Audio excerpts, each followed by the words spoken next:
সুন্দরী মায়ের লাইন, এখানে দুটো লাইন ভাগ করে দিয়েছে। আর কি মারপিট চলছে এখানে, এখানে দেখুন ধাক্কাধাক্কি চলছে, অলরেডি ধাক্কাধাক্কি হচ্ছে এখানে।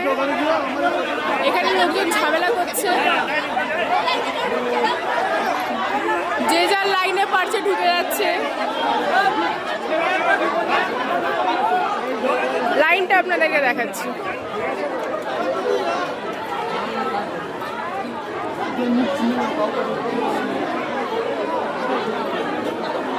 উড়ে গেলে কি হবে?